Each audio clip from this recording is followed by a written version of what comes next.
बोलो विष्णु भगवान की जय। बोलो एकादशी मैया की जय। अब मैं कहानी सुनाने जा रही हूँ पंपापुर एकादशी की व्रत कथा। धर्मराज युधिष्ठिर कहने लगे, हे भगवान, अश्व शुक्ल एकादशी का क्या नाम है? अब आप कृपा करके इसकी विधि तथा फल कहिए। भगवान श्री कृष्ण कहने लगे कि हे दुष्टर, पापों का नाश करने वाली इस एकादशी का नाम पंपाकुशा एकादशी है। हे राजन, इस दिन मनुष्य को विधि पूर्वक भगवान ब्रह्मनाथ की पूजा करनी चाहिए। एक एकादशी मनुष्य को मनवांछित फल देकर स्वर्ग को प्राप्त कराने वाली है।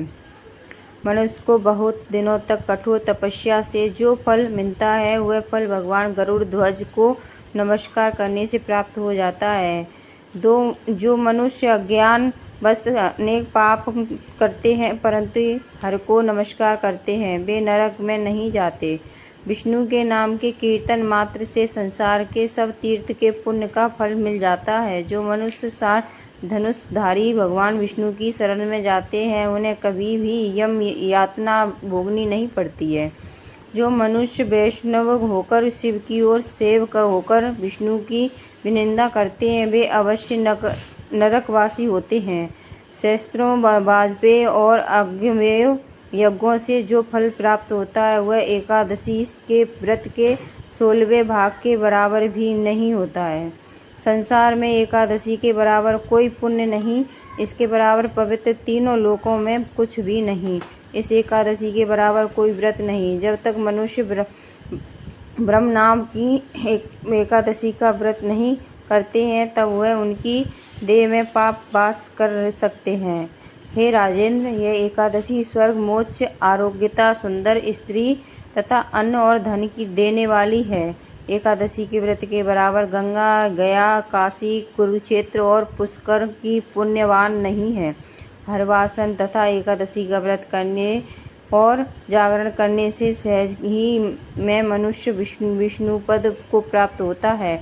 हे युधिष्ठिर, इस व्रत के करने के बाद 10 पीढ़ी मातृ पक्ष, 10 पीढ़ी पितृ पक्ष और 10 पीढ़ी स्त्री पक्ष तथा 10 पीढ़ी मित्र पक्ष का उद्धार कर देते हैं। वे दिव्य देह धारण कर चतुर्भुज रूप को पीताम्बर पहने और हाथ में माला लेकर गरुड़ ध्वज पर चढ़कर विष्णुलोक को जाते हैं।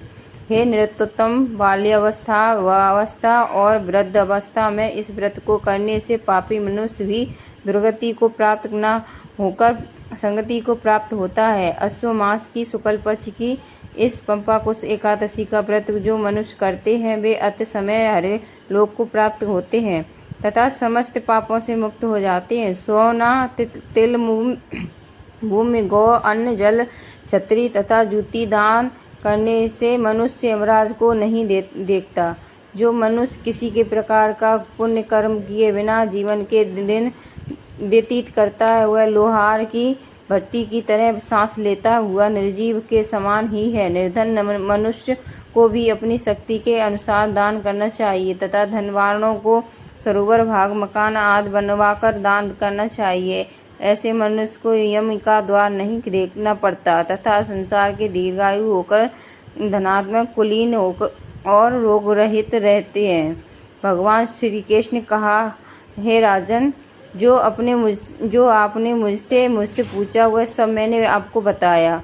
अब आपकी कृपा से मुझे ज्ञान मिला।